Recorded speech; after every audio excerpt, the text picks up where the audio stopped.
Hello అండి, నమస్తే. Welcome to విజయ మా ఊరు ఆడియో బుక్స్ ఛానల్. నేను విజయలక్ష్మిని. ఫ్రెండ్స్, నవల స్రవంతిలో ప్రముఖ రచయిత్రి శ్రీమతి పెబ్బిలి హైమవతి గారి నవల జీవితం అందమైనది ఆడియోగా మీకు అందిస్తున్నాను కదా. మరి ఈరోజు జీవితం అందమైనది నవల ఆడియో 11వ భాగం వినిపించబోతున్నాను. మరి ఆలస్యం చేయకుండా కథలోకి వెళ్ళిపోదాం, పదండి. దివ్య వాళ్ళిద్దరికంటే తక్కువ మాట్లాడినా తాను మాట్లాడే ప్రతి విషయం మీద పరిపూర్ణ అవగాహన కలిగి ఉండడం రాహుల్ని ఆశ్చర్యపరిచింది. సాధారణంగా ఈ వయసు పిల్లల్ని కదిలిస్తే ఆడైనా మగైనా సినిమాల గురించి, షికార్ల గురించి, మార్కెట్లో వచ్చే లేటెస్ట్ ఫ్యాషన్ల గురించి మాట్లాడడం విన్నాడు రాహుల్. కానీ వీళ్ళిద్దరితో మాట్లాడుతూ ఉంటే ఈ కాలం ఆడపిల్లలతో మాట్లాడుతున్నట్టు లేదు అతనికి. ఇద్దరు మేధావులతో మాట్లాడినట్టుంది. ఏ విషయం ప్రస్తావనకొచ్చినా ఎంతో చక్కగా దాని లోటుపాట్ల గురించి మాట్లాడుకున్నారిద్దరు. అది సరే రాహుల్, ప్రపంచమంతా ఆర్థిక మాంద్యంలో కూరుకుపోతున్నది కదా. ఈ సమయంలో ఉన్నదాన్ని వదులుకుని ఇక్కడికొచ్చి ఏం చేద్దామని అని ప్రశ్నించింది సాహితి. ప్రపంచం ఆర్థిక మాంద్యంలో కూరుకుపోయిన మాట వాస్తవమే సాహితి. ఉద్యోగ అవకాశాలు బాగా కుదించుకుపోయాయి. అక్కడ వేలాది మంది భారతీయులు రిట్రెచ్మెంట్కు గురయ్యి ఇండియా వచ్చేస్తున్నారు నిరాశతో. వారిలో ఎక్కువ శాతం సాఫ్ట్వేర్ రంగానికి చెందినవారు. కానీ నాకలాంటి బాధేమీ లేదు. ఎందుకంటే నేను చదివింది కెమికల్ ఇంజనీరింగ్. దానికి ఎక్కడైనా డిమాండ్ ఉంది. మా ఫ్రెండ్స్ అంతా కలిసి నిర్ణయించుకున్నదేమంటే ఇండియా వచ్చి ఒక ఫార్మాస్యూటికల్ కంపెనీ పెట్టాలని. మా నాన్నగారు కూడా ఇదే బెటర్ అన్నారు. ఒక విధంగా చెప్పాలంటే ఫార్మాస్యూటికల్ కంపెనీ పెడితే బాగుంటుందని సలహా ఇచ్చింది ఆయనే. ఈ మాట మా ఫ్రెండ్స్ అందరికీ నచ్చింది. అయితే ఈ నిర్ణయం వెనుక తలొకరికి తలో కారణం ఉంది. ఇందాక మీరు అన్నారు కదా, మన దేశంలో పుష్కలంగా వనరులున్నాయి, దానికి సమానంగా దరిద్రం, అజ్ఞానం కూడా ఉన్నాయి అని. అయితే దీనికి తగినట్టు మన దేశంలో మేధావులున్నా కూడా ఎవరికి వారు పట్టనట్టుగా వదిలేస్తున్నారు. ఇదంతా ఈవేళ కన్న తల్లిదండ్రుల్ని పిల్లలు నిర్దాక్షిణ్యంగా ఎలా వదిలేస్తున్నారో అలాగే మేధావులు ఈ దేశాన్ని దాని కర్మానికి వదిలేసి వలస వెళ్లిపోతున్నారు. అందుకే మేమంతా తిరిగి మన దేశం వచ్చేయాలనుకుంటున్నాం. మన దేశాన్ని అధికంగా పట్టి పీడిస్తున్న సమస్య అవిద్య. దాని వలన అజ్ఞానం, మూఢనమ్మకాలు. వాటి వలన పరిసరాల శుభ్రత లేక అనారోగ్యం, వాటికి జమిలిగా పేదరికం, వెరసి అకాల మృత్యువాత పడుతున్నారు ఇక్కడ జనం చాలా మంది. ఈ సమస్యలన్నిటికీ మేం పరిష్కారం చూపించలేకపోయినా పేదరికంలో, అనారోగ్యంలో మగ్గే ప్రజానీకానికి నాణ్యమైన మందులను తక్కువ ధరలకు అందుబాటులోకి వచ్చేలా చూడాలన్నదే మా ప్రాజెక్టు ముఖ్యోద్దేశం. ఏదో ఒక దాని మీద కాన్సన్ట్రేట్ చేసి విజయం సాధిస్తే తర్వాత మిగతా వాటి మీద దృష్టి సారించవచ్చు అనుకున్నాం అందరం. Wonderful thought, I appreciate you అంటూ రాహుల్ చేతిని పట్టుకుని ఊపేసింది సాహితి. రాహుల్ దివ్య వంక చూశాడు ప్రశ్నార్థకంగా. ఇదంతా విన్నాక నీ ఫ్రెండ్కే గాని నీకేం అనిపించడం లేదా అన్నట్టుగా. అప్పటి వరకు అతడి మాటలు వింటూ అతడినే అడ్మైరింగ్ గా చూస్తున్న దివ్య చప్పున కళ్ళు వాల్చేసుకుంది. మనసు అతడిని మెచ్చుకోమని ఎంత తొందర పెడుతున్నా మాటలు పలికేందుకు పెదవులు సహకరించడం లేదు. కాని దివ్య అంతరార్థం ఏంటో అర్థం కాక నిరాశగా నిట్టూర్చాడు రాహుల్. అది సరే, ఎంతో ఉత్సాహంగా అక్కడికి వెళ్లిన మీరు తిరిగి ఇక్కడికి వచ్చేయాలని ఎందుకు అనుకుంటున్నారు? ఇందాక మేమన్నట్టు ఇటీవల కాలంలో జరిగిన హత్యలు, దాడులు, రిట్రెచ్మెంట్లు అవేనా కారణం అని అడిగింది సాహితి. చూడు సాహితి, ఈ దాడులనేవి సర్వసాధారణం. మన ఇండియన్స్ అనే కాదు, అక్కడి వారు కూడా అలా హత్యలకు, దాడులకు గురవుతూనే ఉన్నారు. ఇక రిట్రెచ్మెంట్లంటావా, వాటి గురించి మాకేం భయం లేదని ముందే చెప్పాను. నిజానికి నేను అమెరికా వెళ్ళాక చాలా బాగా ఎంజాయ్ చేశాను. అక్కడ విశాలమైన రోడ్లు, పరిశుభ్రత, వాళ్ళు క్రమశిక్షణను పాటించే తీరు ఎంతో నచ్చింది నాకు. ముఖ్యంగా డిగ్నిటీ ఆఫ్ లేబర్ నన్ను మరీ ఆకట్టుకుంది. అక్కడ ఎవరు ఏ పని చేసినా అవమానపడరు, న్యూనతగా భావించరు. మన ఇండియాలో ఎవరి పని వారు చేసుకునేందుకు ఎంతో నామోషిగా ఫీల్ అవుతారు. ఎంత ఎక్కువ మంది పని వాళ్లను పెట్టుకుంటే అంత స్టేటస్ సింబల్ మెయింటైన్ చేస్తున్నట్టు ఫీల్ అవుతారు. కానీ అక్కడ అలా కాదు, అన్ని పనులు అందరూ చేస్తారు. ఈ పని ఆడపని, ఆ పని మగ పని అని ఉండదక్కడ. ఈవెన్ మన ఇండియా నుండి వచ్చిన వాళ్ళు కూడా అలాగే మసులుకుంటారు తప్ప ఇక్కడ మనిళ్లలోలా గిరిగీసుకుని కూర్చుని భార్యల మీద పెత్తనం చెయ్యరు. భార్యాభర్తలిద్దరూ ఒకరికొకరు కోఆపరేట్ చేసుకుంటే తప్ప అక్కడ కుదరదు. ఆ వాతావరణం, పద్ధతులు చూశాక లైఫ్ లాంగ్ అక్కడే ఉండిపోవాలని అనుకున్నాను. కానీ నా ఫ్రెండ్ మురళితో పరిచయం అయ్యాక నా ఆలోచన విధానంలో మార్పు వచ్చింది. సాధారణంగా వీకెండ్స్కి మేమందరం కలిసి ఏదో ఒక చోటికి జాలీ ట్రిప్ ప్లాన్ చేసుకునేవాళ్ళం. అందులో ఒక వారం తప్పనిసరిగా గుడికి వెళ్లేవాళ్ళం. అక్కడ పులిహోర, చక్కెర పొంగలి, దద్దోజనం లాంటి ప్రసాదంగా పెట్టేవాళ్ళు. నెల రోజుల పాటు రుచులు చచ్చి ఉన్న మా నోటికి అవి అమృత తుల్యంగా ఉండేవి. అందుకని నెలకొకసారి అయినా, వీలైతే 2 సార్లైనా ఆ టెంపుల్ కాంప్లెక్స్కు వెళుతూ ఉండేవాళ్ళం. అక్కడే మురళి పరిచయం అయ్యాడు మాకు. తను వాళ్ళ కంపెనీ తరపున అక్కడికి వచ్చి పనిచేస్తున్నాడు. మాకంటే ఎక్స్పీరియన్స్, జీతం కూడా ఎక్కువే తనకి. తను కూడా చికాగోలోనే ఉంటున్నట్టు తెలిసింది. మేముండేది అక్కడే గనక, పైగా తెలుగువాడు కనుక మా పరిచయం స్నేహంగా మారడానికి ఎంతో కాలం పట్టలేదు. మురళికి రూమ్మేట్స్తో ఏదో ప్రాబ్లం వచ్చి వన్ ఫైన్ మార్నింగ్ మా ఫ్లాట్కి వచ్చేశాడు. ఆ తర్వాత మాలో ఒకడైపోయాడు. మా అందరికంటే మురళికి ఆదాయం ఎక్కువ. అది కాక వాడు వీకెండ్స్లో గ్యాస్ స్టేషన్లో కూడా పనిచేస్తూ ఉండేవాడు. ఖర్చు చూస్తే చాలా ఆచితూచి చేసేవాడు. ఇది చూసి మా అందరికీ చాలా ఆశ్చర్యంగా, కొంచెం చిన్న చూపుగా కూడా ఉండేది వాడంటే. ఎందుకంటే వాడికి వెనక ముందు ఎవరూ లేరని, ఒక అనాథాశ్రమంలో పెరిగానని చెప్పాడు. ఇంకా పెళ్లి కూడా కాలేదు. ఏ బాధల బంధువులు లేని మురళి అంత సంపాదిస్తున్నా ఇంత పిసినారితనం ఏమిటి? ఎంజాయ్ చేయవలసిన సమయంలో ఎందుకు ఇలా చేస్తున్నాడు అనుకున్నాం. అలా అని తన సరదాలకి ఎవరి నెత్తినైనా చేతులు పెడతాడా అంటే అదీ లేదు. చాలా సిస్టమేటిక్గా గడిపేవాడు లైఫ్ని. మరి సంపాదిస్తున్నదంతా ఏం చేస్తున్నాడు అనే సందేహం కలిగేది మాకందరికీ. ఒకసారి మురళికి హై టెంపరేచర్ వచ్చి వారం రోజులు హాస్పిటల్లో ఉన్నాడు. మేమంతా వంతుల వారీగా వాడిని చూసుకున్నాం. ఆ రోజు నా వంతు వచ్చింది. నేను అసలే ఉద్యోగంలో చేరిన కొత్త రోజులవి. ఇలా సెలవులు పెట్టవలసి వచ్చినందుకు చాలా ఇబ్బందిగా ఫీల్ అయ్యాను. కానీ ఎవరికి ఏ కష్టం వచ్చినా మురళి తనే ముందుండేవాడు. ఎంతో బాధ్యతగా మమ్మల్ని ఆదుకునేవాడు. అలాంటి వాడికి ఆ సమయంలో సాయం చేయకపోతే ఎలా అనుకున్నాం అందరం. వాడికి బ్రెడ్ తినిపించి మందులు వేశాను. మరునాడు మురళిని హాస్పిటల్ నుండి డిశ్చార్జ్ చేస్తారని విని మేమంతా చాలా రిలీఫ్ ఫీల్ అయ్యాము. వాడు మగతగా నిద్రపోతున్నాడు. ఇంతలో వాడి సెల్ మోగింది. నేను లిఫ్ట్ చేశాను. ఇండియా నుండి వచ్చింది ఆ కాలు. హలో, నేను మురళి ఫ్రెండ్ రాహుల్ని మాట్లాడుతున్నాను. వాడికి జ్వరం వచ్చింది, అందుకని హాస్పిటల్లో జాయిన్ చేశాము అని చెప్పాను. ఆ మాట విని ఫోన్ చేసిన ఆయన చాలా బాధపడ్డాడు. అయ్యో, ఎంత పనైంది బాబు. నా పేరు జగన్నాథం. నేను విజయవాడలోని కస్తూరిబా అనాథ శరణాలయం మేనేజర్ని. పేరుకు మాది ప్రభుత్వ అండర్టేకింగ్లో ఉన్న శరణాలయమే. కానీ సమయానికి నిధులు మంజూరు కాక, సరైన ఆహారం, అత్యవసరమైన మందులు లేక చాలా ఇబ్బందులు పడుతున్నాం. చివరికి శరణాలయం మూతపడే పరిస్థితి వచ్చింది. మురళి ఇక్కడే పెరిగి పెద్దవాడయ్యాడు. మేమందించిన గోరంత సాయాన్ని కొండంతగా భావించి కేవలం స్వయం కృషితో ఈ స్థితికి వచ్చాడు. కన్న తల్లిదండ్రుల్ని పిల్లలు నిర్దాక్షిణ్యంగా వీధుల్లోకి నెట్టేస్తున్న ఈ రోజుల్లో శరణాలయం నిర్వహణ కొరకు 5 లక్షల రూపాయలు పంపించాడు బాబు నీ స్నేహితుడు. మీలాంటి వారికి ఈ మొత్తం పెద్ద లెక్కలోనిది కాకపోవచ్చు, కానీ ఈ కష్టకాలంలో అది మాకు పెన్నిధితో సమానమే. భగవంతుడు మా మురళికి ఆయురారోగ్యాలు ఇవ్వాలని కోరుకుంటున్నాను. నేను ఫోన్ చేశానని మురళితో చెప్పు బాబు, ఉంటాను అంటూ ఫోన్ పెట్టేశారు ఆయన. ఆయన చెప్పింది విన్నాక ఇంతకాలం మురళిని మేమంతా ఎంత తప్పుగా అర్థం చేసుకున్నామో గ్రహించి సిగ్గుపడ్డాము. వాడి ముందు మరుగుజ్జుల్లా అనిపించింది మాకు. వాడి వంకే చూస్తూ కూర్చున్నాను ఆరాధనగా. మురళికి మెలకు వచ్చాక ఇండియా నుండి జగన్నాథం గారు ఫోన్ చేశారని చెప్పాను నేను. ఆ మాట వినడంతోనే ఉత్సాహంగా మంచం మీద నుండి లేచి కూర్చుని ఆయనకు రింగ్ చేశాడు మురళి. సార్, నేను మురళిని మాట్లాడుతున్నాను. బాగున్నారా సార్? మా గురువుగారు ఎలా ఉన్నారు అని అడిగాడు ఎంతో అభిమానంగా. బాగున్నాను మురళి. నీకు ఆరోగ్యం బాగోలేదని తెలిసింది. చాలా విచారిస్తున్నాను. నువ్వు పంపిన సొమ్ము అందింది. చాలా థ్యాంక్స్ మురళి. సమయానికి సరైన సాయం అందింది. Really I appreciate you. నువ్వు చేసిన ఈ సాయం పోయిన మా ప్రాణాలు తిరిగి రప్పించింది. 60 ఏళ్ల చరిత్ర కలిగిన మన కస్తూర్బా శరణాలయం మూతపడిపోతుందేమోనని, ఇక్కడి పిల్లలంతా దిక్కులేని పక్షులైపోతారని మేమంతా చాలా బెంగపడ్డాం. కానీ నీ చలవ వలన అలా జరగలేదు. మీ గురువుగారి ఆరోగ్యం కూడా అంతంత మాత్రంగానే ఉంది.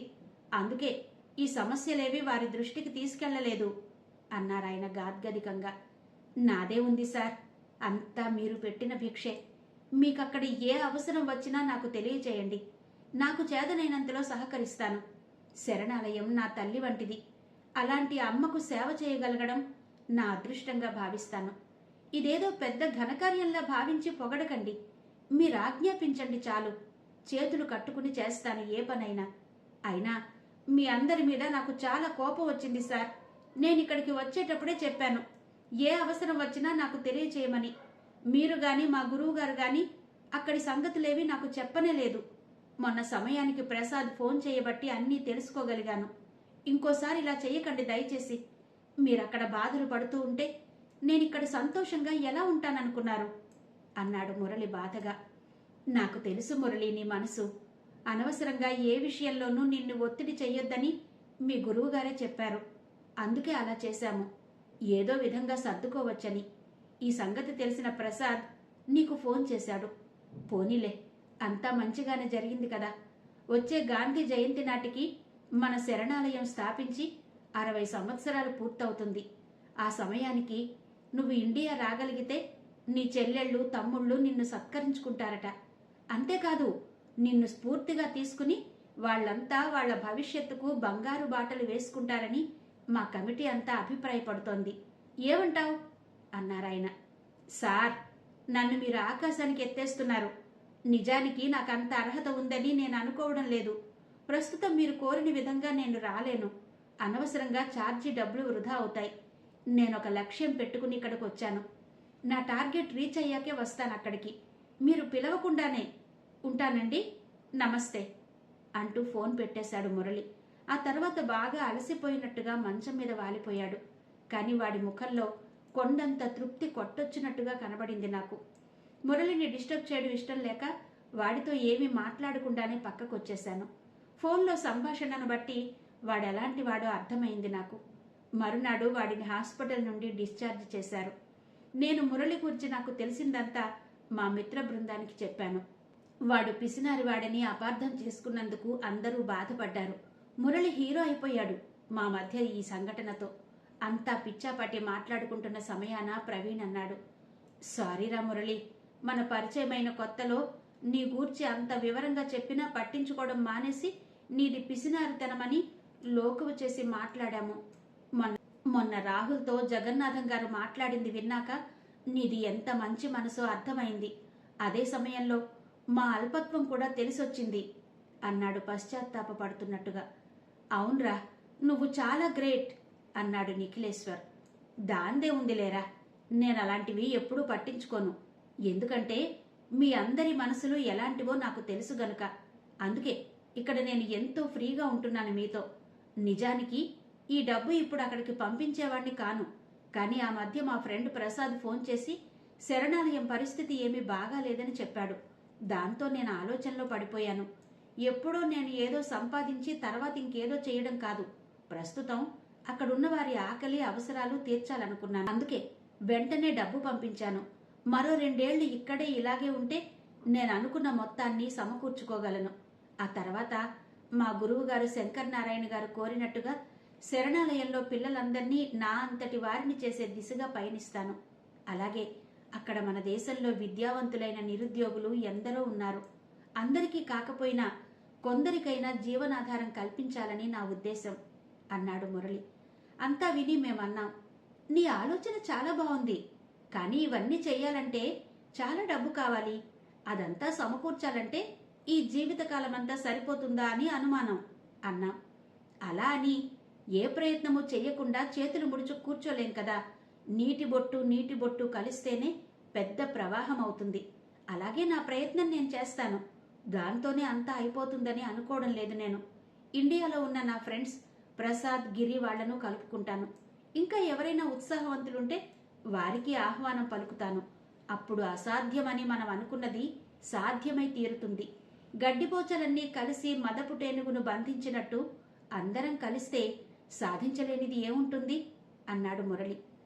ఆదర్శాలు వల్లించినంత తేలిక కాదు వాటిని ఆచరణలో పెట్టడం అనుకున్నాం మేము. వాడు విడమర్చి చెప్పినా కూడా. కానీ మా ఫ్రెండ్ నిఖిలేశ్వర్ ఉద్యోగం పోవడంతో వాడా బాధ తట్టుకోలేక చనిపోవడానికి ప్రయత్నించాడు. మేమంతా కష్టపడి ఎలాగో వాడిని దక్కించుకున్నాం. మరో 1 నెల రోజుల్లో ఉన్న వాడి పెళ్లి క్యాన్సిల్ అయింది. వాడి ఉద్యోగం ఊడిపోయిందని తెలిసి అమ్మాయి తరపు వాళ్ళు పెళ్లి క్యాన్సిల్ చేసుకున్నారట. గతంలో అమెరికా జీవితం అంటే ఒక రంగుల స్వప్నంలా ఊహించుకునేవారంతా. సాఫ్ట్వేర్ ఇంజనీర్లకు తమ పిల్లల్ని ఇచ్చి చేసేందుకు ఎగబడేవారు ఆడపిల్లల తల్లిదండ్రులు. ఇప్పుడు నెలకొన్న ఆర్థిక మాంద్యం కారణంగా ఉద్యోగాలు ఊడుతుండడంతో వాళ్లకు పిల్లనిచ్చేందుకు ఆడపిల్ల తల్లిదండ్రులు సందేహించే పరిస్థితి వచ్చింది. ఇదంతా చూశాక మొదట మురళియే ఈ ప్రపోజల్ పెట్టాడు, మనమంతా ఇండియా తిరిగి వెళ్ళిపోదామని. కొంచెం తర్జన భర్జన జరిగాక మేమంతా ఓకే చేశాం అన్నాడు రాహుల్ చెప్పడం ముగించి. రాహుల్ చెప్తున్నదంతా విప్పారిత నేత్రాలతో విన్నారు సాహితీ, దివ్య. దాంతో అంతకంతకు అతడి మీద గౌరవం పెరగసాగిందిద్దరికి.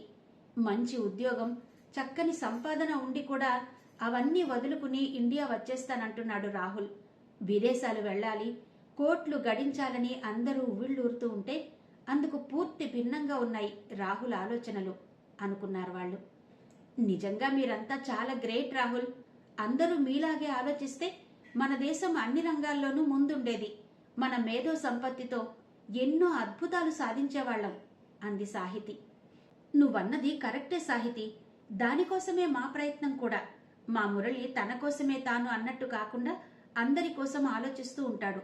పువ్వుతో కూడిన నారకు వాసన అబ్బినట్టుగా వాడి ఆలోచన విధానం మమ్మల్ని కూడా ఆకట్టుకుని ఈ దిశగా పయనించేలా చేసింది. సో మై డియర్ సాహితి, నా గూర్చి, మా వంటి వారి గూర్చి మీరు ఏర్పరచుకున్న అభిప్రాయాలన్నీ విత్డ్రా చేసుకోవాల్సిందిగా సవినయంగా మనవి చేసుకుంటున్నాను అన్నాడు రాహుల్ నాటకీయంగా తల వంచి. అతడి అభినయాన్ని చూసి దివ్య, సాహితి పక్కున నవ్వేశారు. ఆ తరువాత అంది సాహితి, నిరభ్యంతరంగా మా అభిప్రాయాన్ని మార్చుకుంటున్నాము రాహుల్. అంతేకాదు, అవకాశం ఇస్తే మీరు తలపెట్టిన ఈ మంచి పనిలో నేను కూడా పాలు పంచుకుందాం అనుకుంటున్నాను. ముఖ్యంగా మీలో ఇంత మంచి మార్పుకు కారణమైన ఆ మురళి గారిని స్వయంగా కలుసుకుని అభినందించాలనుంది. Anyway, I follow with you అంది సాహితి ఎక్సైటింగ్గా. I will also follow with you Rahul అంది దివ్య ఉత్సాహంగా. ఆ మాట అంటున్నప్పుడు ఆమె కళ్ళు వింత కాంతితో మెరిసిపోయాయి. దివ్య నోటి నుండి వచ్చిన ఆ మాటలు రాహుల్ చెవులకు మోహన రాగంలా వినిపించడంతో నమ్మలేనట్టుగా చూశాడామె వంక. రియల్లీ? థ్యాంక్ యూ అన్నాడు రాహుల్ మనసంతా ఆనందంతో నిండిపోగా. ఆ తరువాత కూడా వారి మధ్య చాలా కబుర్లు దొరిలాయి. ఫ్యూచర్లో ఏం చెయ్యాలి, ఎలా చెయ్యాలి అనే దానికి ఒక రూపమిచ్చే ప్రయత్నం చేశారు ముగ్గురు కలిసి. జయంతి వచ్చి భోజనానికి పిలిచే వరకు వాళ్ల కబుర్లు అలా సాగుతూనే ఉన్నాయి. అమ్మో, చాలా టైం అయింది, అమ్మ తిడుతుంది అంటూ కంగారుగా లేచింది సాహితి. పోనీ ఈ పూటకి ఇక్కడే భోంచేయవే సాహితి, అమ్మకి నేను చెప్తాలే అంది దివ్య. అమ్మ తంతుందే బాబు, ఇప్పుడే వస్తానని చెప్పి దాదాపు 3 గంటలు బైఠాయించాను ఇక్కడే. ఇంకిప్పుడు ఇక్కడే భోజనం చేస్తే ఇంకేమైనా ఉందా?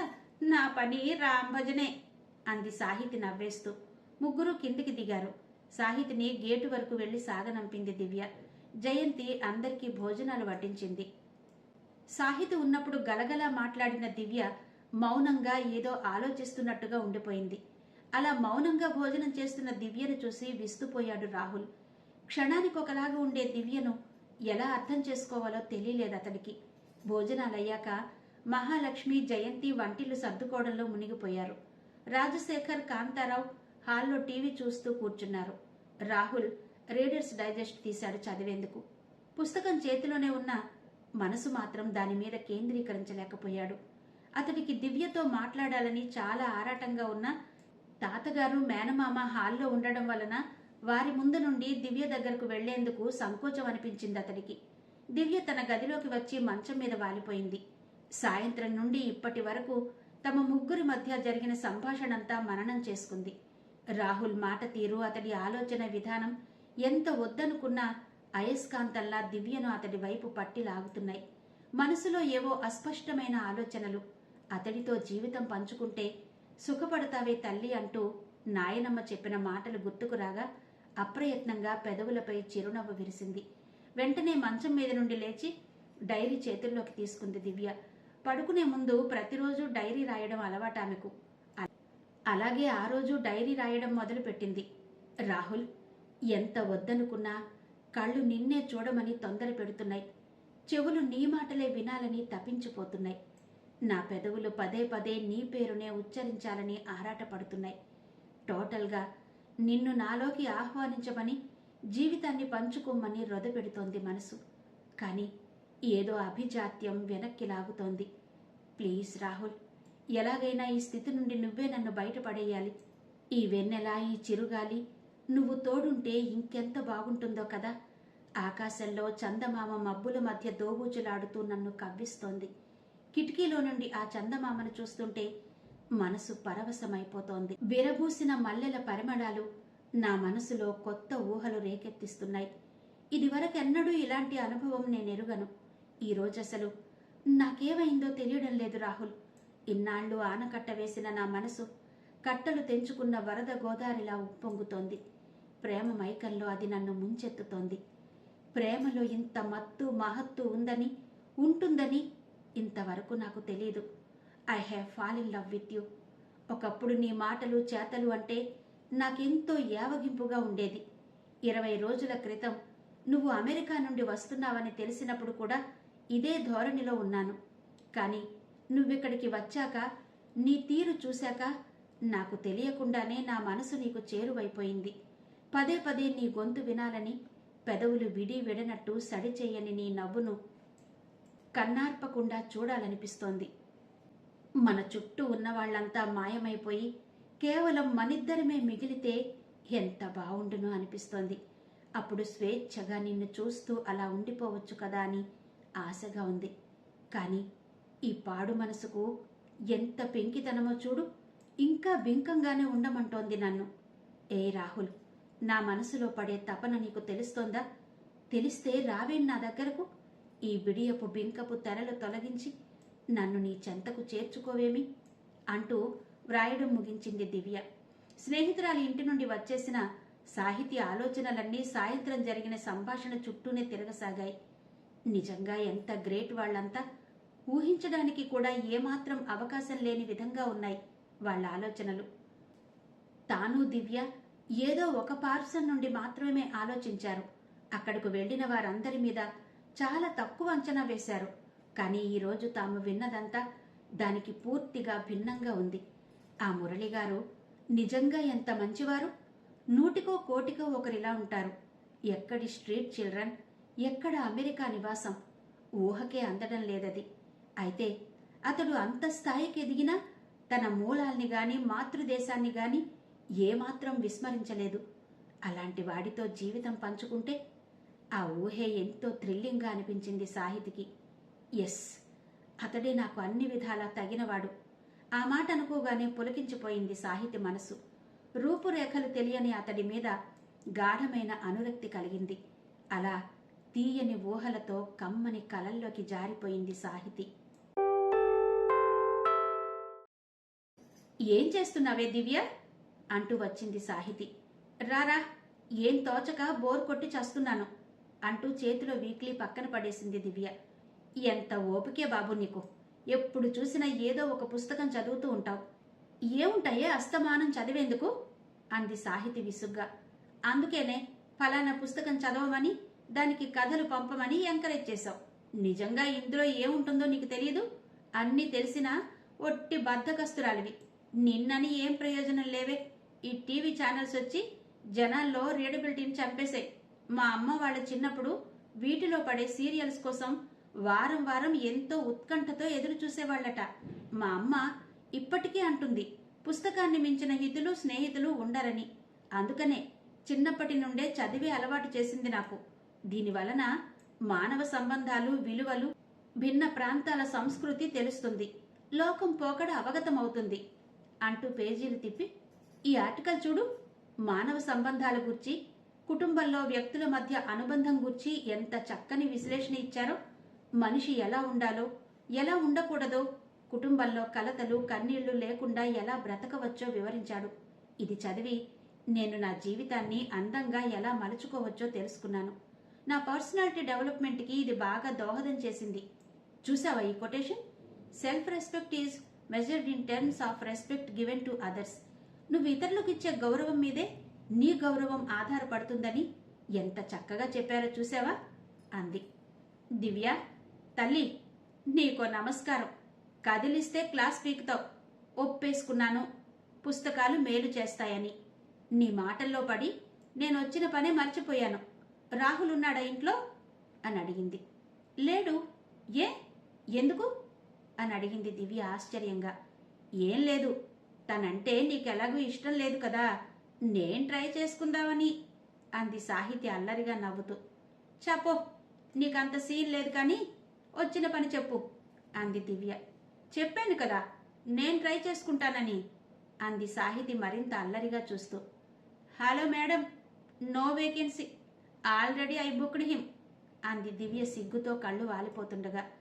అది అలా చెప్పు, మనసులో ఇంత ఇష్టం దాచుకుని పాపం ఆ జీవిని ఎందుకే అలా ఏడిపిస్తావు అంది సాహితి దివ్య బుగ్గలు రెండు పట్టుకుని సాగదీస్తూ. ఏయ్, గట్టిగా అరవకు, ఇంకా ఎవరితోని ఈ మాట చెప్పలేదు, నా బెస్ట్ ఫ్రెండ్ కదా అని ఫస్ట్ నీకే చెప్పాను అంది దివ్య మెల్లగా. అయితే ఈ అపరంజి బొమ్మ అమెరికా చెక్కేస్తుందన్నమాట అంది సాహితి నవ్వుతూ. నిన్న రాహుల్ చెప్పిందంతా విన్నాక ఇంకా అమెరికా గురించి మాట్లాడుతున్నావేంటే అంది ఆశ్చర్యంగా దివ్య. నీ సంగతేమో గాని అర్జెంటుగా నాకు అమెరికా వెళ్లాలనుంది అంది సాహితి చూపులెక్కడో నిలిపి. హతోస్మి, అమెరికా పేరెత్తితేనే చిరాకు పడే నువ్వు ఈరోజు ఇలా మాట్లాడుతున్నావు, ఏమైందే నీకు అంది దివ్య. నిన్న రాహుల్ మురళి గురించి చెప్పిన దగ్గర నుండి అతడంటే ఎంతో ఇష్టం, మరెంతో గౌరవం కలిగాయి దివ్య. నాకు అవకాశం ఉంటే అతనితో జీవితం పంచుకోవాలనుంది.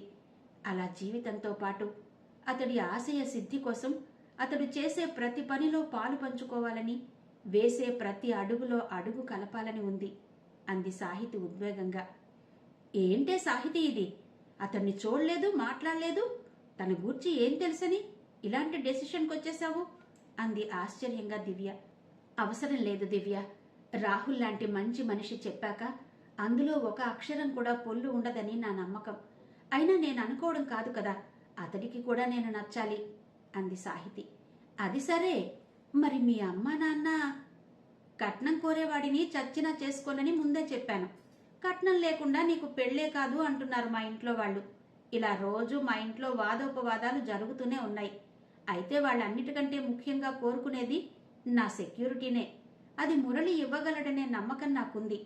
నేనేం చేసినా బాగా ఆలోచించే చేస్తానని అమ్మా నాన్నలకు పూర్తి నమ్మకం ఉంది నా మీద.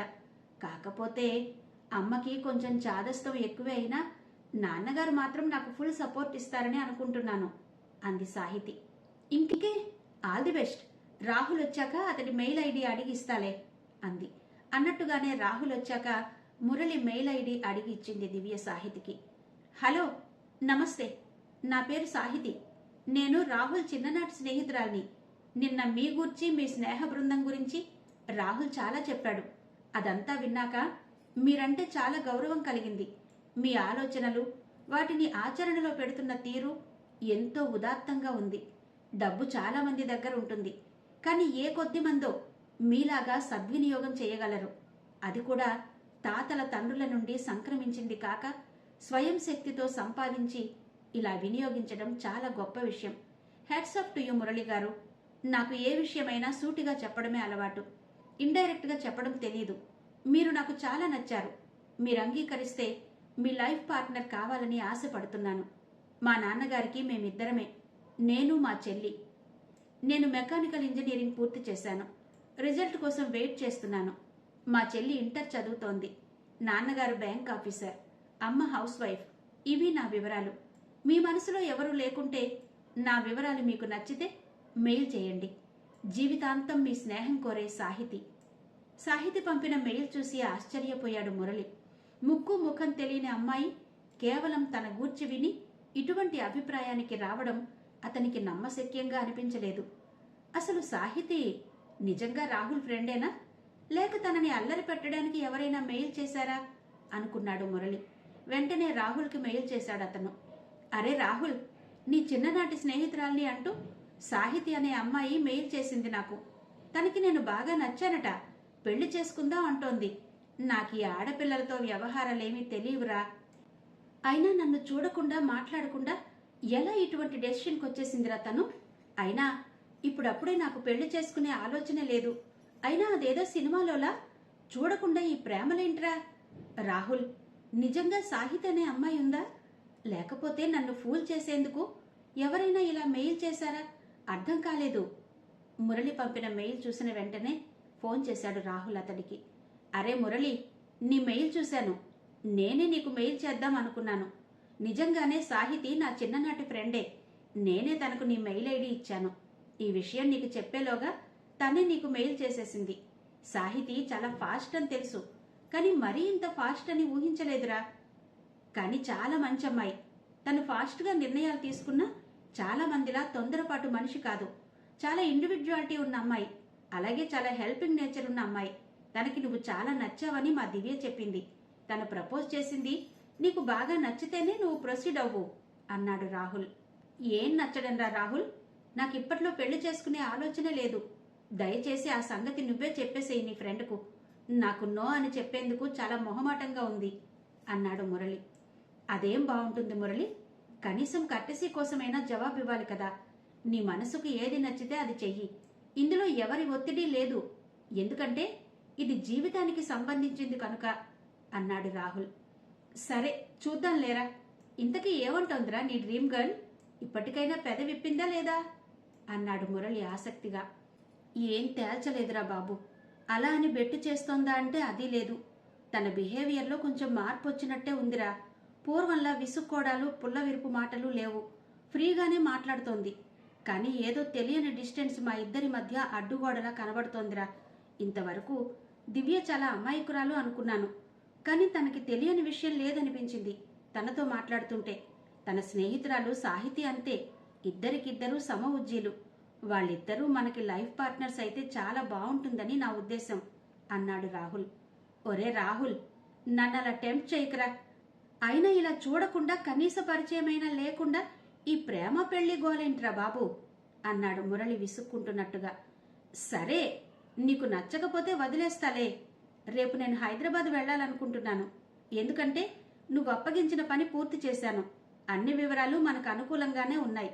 ఇక్కడ ఫార్మాస్యూటికల్ ఫ్యాక్టరీ పెడితే అన్ని విధాలా బాగానే ఉంటుంది అన్నాడు రాహుల్ మాట మారుస్తూ. Very good Rahul.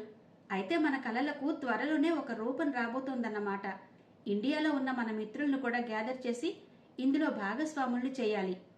అప్పుడే బలమైన సంస్థగా రూపుదిద్దుకుంటుంది అన్నాడు మురళి ఉత్సాహంగా. అయితే దివ్యను సాహితిని కూడా ఇందులో భాగస్వాముల్ని చేస్తే బాగుంటుందేమో. వాళ్ళు మొన్న నేను చెప్పిందంతా విన్నాక మనతో కలిసి పనిచేస్తామని చాలా ఉత్సాహంగా ముందుకొచ్చారు అన్నాడు రాహుల్. అబ్బా, ఎందుకురా లేనిపోని రిస్క్? ఏదో తాత్కాలికంగా మన భావాలకి ఆకర్షింపబడి ఇందులో చేయి కలుపుతానంటున్నారు. కానీ పర్మనెంట్గా వాళ్ళు ఆ మాట మీద నిలబడతారనే గ్యారంటీ ఏంటి? ఒకవేళ వాళ్ళు పని చేస్తామన్నా ఇంట్లో తల్లిదండ్రులు ఒప్పుకోవద్దా అన్నాడు మురళి అనాసక్తంగా. ముందే ఎందుకు కంక్లూషన్కి వచ్చేస్తావు మురళి? ఎప్పుడూ పాజిటివ్గా ఆలోచించే నువ్వు అమ్మాయిలు అనగానే వెనక్కి లాగుతున్నావెందుకు అన్నాడు రాహుల్. అబ్బే, అదేం లేదులే రాహుల్ అన్నాడు మురళి. నాకు తెలుసులే, సాహితి ఉందనే కదా వద్దంటున్నావు నువ్వు అన్నాడు రాహుల్ అల్లరిగా. అంత సీనేం లేదు బాబు. తనుంటే నాకేం భయం అన్నాడు మురళి. అంత భయం లేనివాడివైతే ఎందుకురా ఆ అమ్మాయి పేరు చెప్పగానే అంత బెదిరిపోతున్నావు? తనతో మాట్లాడినంత మాత్రాన ఏమీ అయిపోదులే అన్నాడు రాహుల్ ఎంకరేజ్ చేస్తున్నట్టుగా. తప్పదంటావా అన్నాడు మురళి. అంతే కదా అంటూ మాట్లాడడం ముగించాడు రాహుల్. హలో సాహితి గారు, నమస్తే. మీరు పంపిన మెయిల్ చూశాను. చదివి చాలా ఆశ్చర్యపోయాను. నన్ను చూడకుండా నాతో మాట్లాడకుండానే నా మీద ఒక ఒపీనియన్ ఏర్పరచుకున్నారు. అంతేకాకుండా ఏకంగా పెళ్లి ప్రపోజల్ పెట్టేశారు. నా గురించి ఏం తెలుసని ఇలాంటి నిర్ణయం తీసుకున్నారు మీరు? అయినా మీ ప్రపోజల్ని అంగీకరించలేకపోతున్నందుకు మన్నించండి. నా మీద మా గురువు గారు చాలా పెద్ద బాధ్యత పెట్టారు. అది నెరవేరేదాకా పెళ్లి ప్రసక్తి లేదు. అయినా నాలాంటి అనాథను చేసుకుంటే మీరేం సుఖపడగలరు చెప్పండి? మిమ్మల్ని నిరాశపరిచి ఉంటే మన్నించండి. మురళి. ఆ మెయిల్ చూసి వెంటనే తిరిగి మెయిల్ చేసింది సాహితి. హలో మురళి గారు, నమస్తే. మీరు పంపిన మెయిల్ చూశాను. ఈ జవాబు నేను ఊహించిందే కనుక పెద్దగా ఆశ్చర్యపోలేదు. అలాగే మీరు కాదన్నారని బాధగా ఏం లేదు నాకు. ఎందుకంటే మీ లక్ష్య సాధన కోసం మీరెంత తపన పడుతున్నారో రాహుల్ ద్వారా విన్నాను కనుక. అయితే ఒక్క విషయం, నేను అనాథను అంటూ మీరు మిమ్మల్ని కించపరుచుకోకండి. మేమంతా మీ ఆత్మీయులం.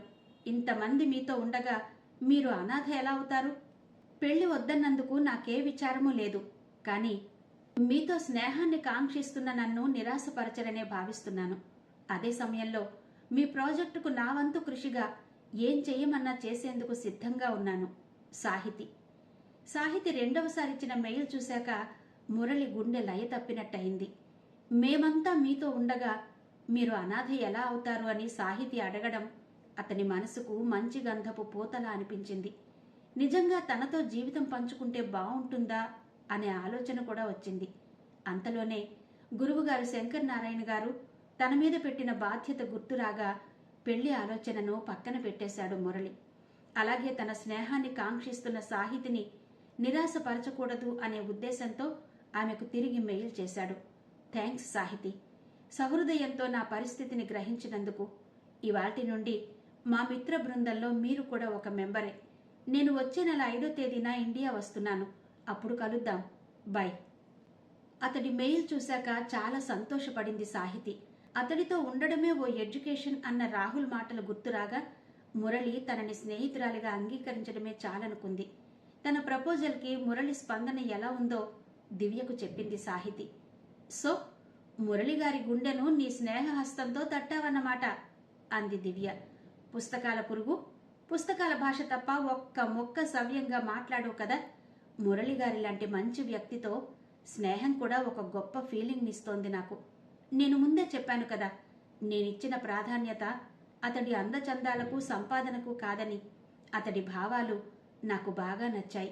దగ్గర కావాలనుకున్నాను, సాధ్యం కాలేదు. ఏం చేస్తాను, ఫ్రెండ్షిప్తోనే సరిపెట్టుకుంటాను అంది సాహితి దీర్ఘంగా నిట్టూరుస్తూ. మావయ్య, రేపు నేను హైదరాబాద్ వెళ్దాం అనుకుంటున్నాను అన్నాడు రాహుల్.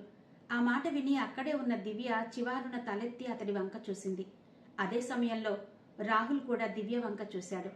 కానీ ఆమె మొహంలో అతనికి ఏ ఫీలింగ్ కనిపించలేదు. అప్పుడేనా? మరో 4 రోజులు ఉంటావనుకున్నాను నేను అన్నాడు రాజశేఖర్. లేదు మావయ్య, వెళ్ళాలి, చాలా పనుంది అన్నాడు రాహుల్. ఏం పనిరా? వచ్చి దగ్గర నుండి చూస్తున్నాను, ఒక్క పూటైనా స్థిమితంగా ఇంటి దగ్గర ఉన్నావు కాదు అన్నాడు కాంతారావు నిష్ఠూరంగా. ఈసారి వచ్చినప్పుడు ఉంటాలే తాతయ్య, ఇప్పటి కొదిలే నన్ను అన్నాడు రాహుల్. రాహుల్ వెళతానని చెప్పగానే దివ్య మనసులో ఏదో తెలియని అలజడి మొదలైంది. అతడి ఉనికినే భరించలేనట్టుగా ఉన్న దివ్య ఇప్పుడు అతడిని చూడకుండా ఒక్క క్షణమైనా ఉండగలనా అనే స్థితికొచ్చేసింది. కానీ ఆ మాట తనకు తానుగా చెప్పలేని అశక్తత, గుండె గొంతుకులోకి వచ్చిన భావన కలిగింది దివ్యకు. తన ఫీలింగ్స్ ఎవరికీ తెలియరాదన్నట్టుగా చప్పున లేచి తన గదిలోకి వెళ్ళిపోయింది దివ్య. తను వెళుతున్నానని చెప్పగానే దివ్య ముఖంలో కలిగిన భావాలు రాహుల్ మనసులో కొంచెం ఆశను చిగురింపచేశాయి. అయితే దివ్య అలా లేచి వెళ్ళిపోవడంతో కొంచెం నిరాశ కూడా అనిపించింది. దాదాపు అక్కడ వారం రోజులున్నా ఎంత ప్రయత్నించినా దివ్యతో ఏకాంతంగా మాట్లాడే అవకాశమే దొరకలేదు అతనికి. ఒక విధంగా చెప్పాలంటే దివ్యే అటువంటి అవకాశం కలగనివ్వలేదు. ఎంతో ఆశతో దివ్య కోసం తాను ఈ ఊరు వచ్చాడు. కానీ ఆమె మనసేంటో తెలుసుకోకుండానే ఇక్కడి నుంచి తిరిగి వెళ్ళిపోవాల్సి వస్తోంది. అనుకున్నట్టుగానే మరునాడు ప్రయాణమయ్యాడు రాహుల్. అతడు నిరాశతోనే ఇక్కడి నుండి వెళుతున్నాడని గ్రహించిన అందరి మనసులు భారమయ్యాయి. అలా అని దివ్య మీద గట్టిగా ఒత్తిడి తేలేకపోయారు. వెళ్లే ముందు అందరికీ చెప్పినట్టే దివ్యకు చెప్పాడు రాహుల్ వెళ్తున్నానని. మంచిది అంది దివ్య క్లుప్తంగా తల వంచుకుని. కళకళలాడుతూ ఉండే దివ్య ముఖం అలా వాడిపోయి ఉండడం చూసి రాహుల్ అడుగులు ముందుకు పడలేదు. అలా అని తన ప్రయాణం పోస్ట్పోన్ చేసుకునేందుకు వీలు కాదు. ఎందుకంటే మరునాడు మినిస్టర్ని కలిసేందుకు అపాయింట్మెంట్ తీసుకున్నాడు. దివ్య, అలా ఉన్నావే అని అడిగాడు రాహుల్ దగ్గరగా వెళ్ళి. అప్పటికే చెలియలి కట్ట దాటిన కడలిలా కన్నీరు ఆమె చెంపల మీదుగా జారిపోయింది. ఏదో తెలియని నిరాశ, బాధ, అతడిని విడిచి ఉండలేని అశక్తత దివ్యను చుట్టుముట్టాయి. అసలు తప్పంతా నాదే. ఒక్కసారి కూడా నా మనసు విప్పి రాహుల్తో చెప్పే ప్రయత్నం చెయ్యలేదు. పాపం, తనెంత ప్రయత్నించాడు నాతో మాట్లాడాలని. ఒక్కసారి కూడా ఆ అవకాశం ఇవ్వలేదు నేను. ఇప్పుడు తను వెళ్ళిపోయాక ఎందుకు ఈ ఏడుపు అని తనను తానే నిందించుకుంది దివ్య. దివ్య అలా అని వెళ్ళిపోయాక ఆమె వెనకే తాను వెళ్ళి అక్కున చేర్చుకుని ఎందుకు బాధపడుతుందో కారణం కనుక్కుని అనునయించాలని అనిపించింది రాహుల్కి. కానీ ఎదురుగా అమ్మమ్మ, తాతయ్య, మేనత్త, మేనమామ ఉండడంతో అలా వెళ్లేందుకు సాహసించలేకపోయాడు. వాళ్లు కూడా అతడి వైపు జాలిగా చూశారే గాని దివ్య మనసు పడే ఆరాటాన్ని ఏమాత్రం గమనించలేకపోయారు. అలా గమనించి ఉంటే రాహుల్ని దివ్య దగ్గరకు వెళ్లమని ప్రోత్సహించేవారు. కానీ అలా జరగలేదు. ఎందుకంటే రాహుల్ దివ్యను ఏమడిగాడో దానికి దివ్య ఏం సమాధానం చెప్పిందో వాళ్లకు తెలియదు కనుక. రాహుల్ హైదరాబాద్ వెళ్లాడన్న మాటే గాని అతడి కళ్ల ముందు వాడిన ముఖంతో తిరుగుతున్న దివ్యే కదలాడుతోంది. ఎందుకలా ఉన్నావని అడిగితే నీకు తెలీదా అంది. నాకెలా తెలుస్తుంది తన ఫీలింగ్స్ ఏంటో? ఒకవేళ తను నన్ను ఇష్టపడుతోందా అనే ప్రశ్న ఉదయించింది రాహుల్ మనసులో. ఎప్పుడైతే ఆ భావన కలిగిందో అతడి మనసులో శతకోటి వీణలు అమృతవర్షిణి రాగం ఆలపించాయి. నేనెంత తెలివి తక్కువవాణ్ణి! ఒక ఆడపిల్ల అంతకంటే చొరవగా ఎలా చెప్తుంది? నేనే చొరవ చేసి ఉండాల్సింది. నేను చొరవ చేసి మాట్లాడి ఉంటే అక్కడే తేలిపోయేదంతా. అయినా నేను దివ్య దగ్గరకు వెళితే నన్నెవరూ అడ్డుపెట్టి ఉండేవారు కాదు. నేనే లేనిపోని సంకోచాలు పెట్టుకుని తన దగ్గరకు వెళ్లలేదు. నాకే అంత సంకోచం ఉంటే ఆడపిల్లకు ఇంకెంత ఉంటుంది? అది కొంచెం కూడా ఆలోచించలేకపోయాను నేను. కనీసం ఆ పూట ఆగిపోయి తరువాత ఫ్లైట్లో హైదరాబాద్ బయలుదేరినా బాగుండేది. పాపం అక్కడ దివ్య ఎలా ఉందో ఇదే ఆలోచనతో అతని మనసు స్థిమితం లేకుండా పోయింది. పోనీ ఒకసారి దివ్యతో ఫోన్లో మాట్లాడితేనో అనిపించింది రాహుల్కి. మళ్ళీ అంతలోనే దివ్య తనని కాదు లేదు అంటే తనది విని భరించగలడా? వద్దులే, అలాంటి చేదైన అనుభవాన్ని తట్టుకోలేను అని ఆ ప్రయత్నం విరమించుకున్నాడు. ఫ్యాక్టరీ ప్రారంభించేందుకు అనుమతి కోసం ఆ రోజు నిఖిలేశ్వర్, రాహుల్ మంత్రిగారి దగ్గరకు వెళ్లాలనుకున్నారు. దానికి సంబంధించిన డాక్యుమెంట్లన్నీ సర్దుకుంటున్నాడు రాహుల్. ఇంతలో నిఖిలేశ్వర్ వచ్చాడు అక్కడికి. అతడిని చూస్తూనే, రారా, నీకోసమే చూస్తున్నాను, ఇంకా రాలేదేంటా అని. చూడు, వాళ్ళిచ్చిన లిస్టు ప్రకారం ఈ డాక్యుమెంట్స్, పేపర్స్ కరెక్ట్గా ఉన్నాయో లేదో ఒకసారి వెరిఫై చేయి అన్నాడు రాహుల్. చూస్తాను గాని మా నాన్నగారు వచ్చారు, నీతో మాట్లాడదామని అన్నాడు నిఖిల్. మరి చెప్పవేంరా, ఏరి ఎక్కడున్నారు అంటూ గదిలో నుంచి బయటకొచ్చాడు రాహుల్. అతడితో పాటే బయటకొచ్చిన నిఖిల్, అరుగో అక్కడ వరండాలో కూర్చున్నారు అన్నాడు నిఖిల్. అరే ఫూల్, నాన్నగారిని వరండాలోనా కూర్చోబెట్టేది అంటూ తన చేతిలో ఉన్న పేపర్లు నిఖిల్ చేతిలో పెట్టి ఆదుర్దాగా మల్లికార్జునరావు దగ్గరకొచ్చాడు రాహుల్. ఇదేంటి అంకుల్ ఇక్కడ కూర్చుండిపోయారు, రండి లోపలకు అన్నాడు రాహుల్ నొచ్చుకుంటున్నట్టుగా. పర్వాలేదులే రాహుల్, ఎక్కడైతే ఏముంది, నాకు అలాంటి పట్టింపులేం లేవులే, నీతో మాట్లాడాలని వచ్చాను అన్నాడు మల్లికార్జునరావు.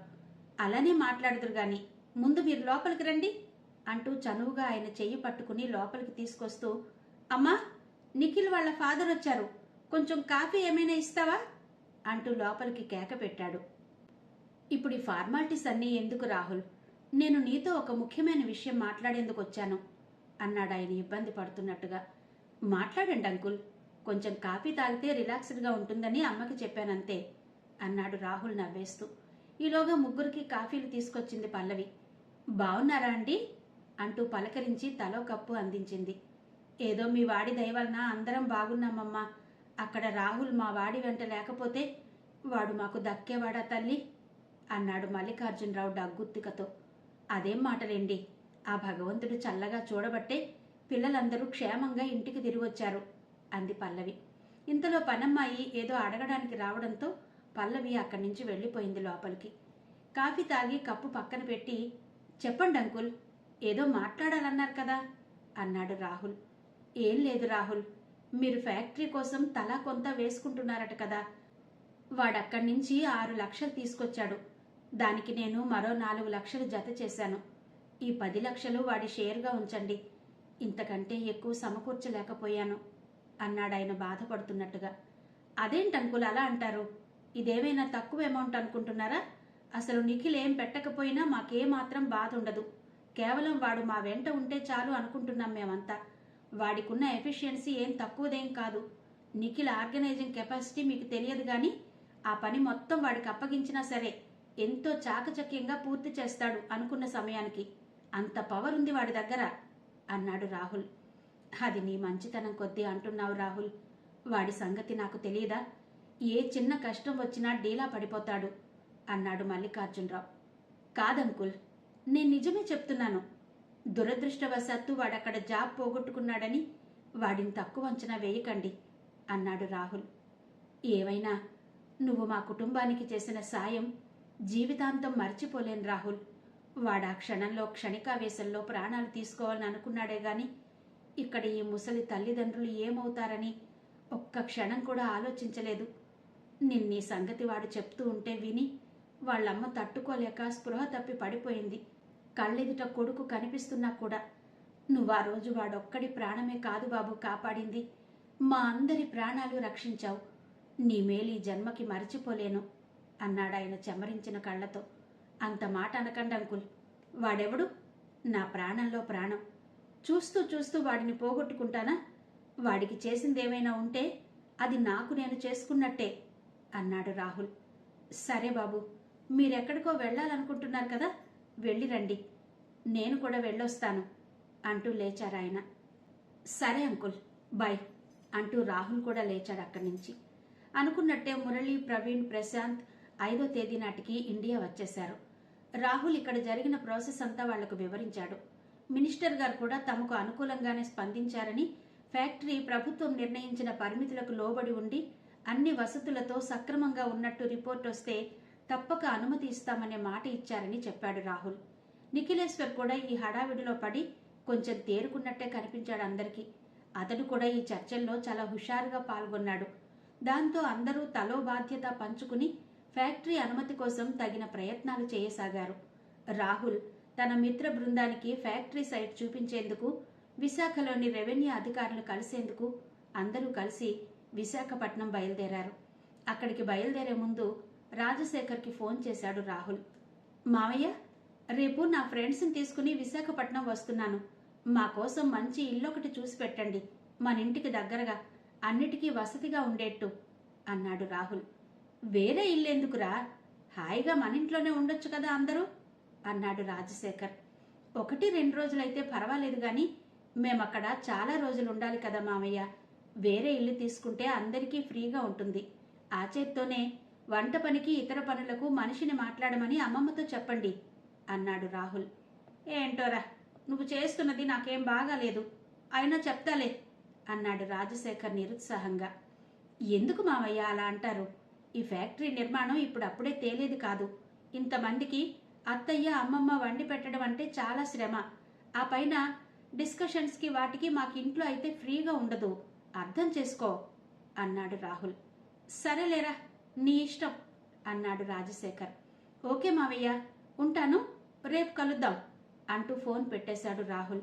వెంటనే రాజశేఖర్ తల్లి దగ్గరకొచ్చి, అమ్మా, ఇక్కడికి దగ్గరలో ఇళ్ళేమైనా ఖాళీగా ఉన్నాయా అని అడిగాడు. ఆ ఉందిరా. అవును, ఎవరికిరా ఇల్లు అని అడిగింది మహాలక్ష్మి. మన రాహుల్ చూడమన్నాడమ్మా, అక్కడికి నేను చెప్పాను మన ఇంట్లోనే ఉండమని. ఇది ఒక్కరోజుతో అయ్యే పని కాదని, తనకి తన ఫ్రెండ్స్కి ఫ్రీగా ఉండదని వేరే ఇల్లు చూడమన్నాడు. దాంతోపాటు వంట పనికి ఇంటి పనికి మనిషిని చూడమన్నాడు అన్నాడు రాజశేఖర్. పోన్లేరా, వాడికి ఎలా కన్వీనియంట్గా ఉంటే అలాగే చేయని. మన ఎదురుగా ఉన్న అపార్ట్మెంట్లో ఒక ఫ్లాట్ ఖాళీ అయింది నిన్నే. నే వెళ్ళి మాట్లాడి అడ్వాన్స్ ఇచ్చొస్తాలే. అదైతే వీడు మనతో ఉన్నట్టుగానే ఉంటుంది, కాస్త మంచి చెడ్డ కనిపెట్టి చూడొచ్చు అంది మహాలక్ష్మి. అనుకున్నట్టుగానే ఆ రోజే ఇంటికి వెళ్ళి అడ్వాన్స్ ఇచ్చి ఇల్లు శుభ్రంగా కడిగుంచమని మరునాడే వచ్చి దిగుతారని ఓనర్స్తో చెప్పొచ్చింది మహాలక్ష్మి.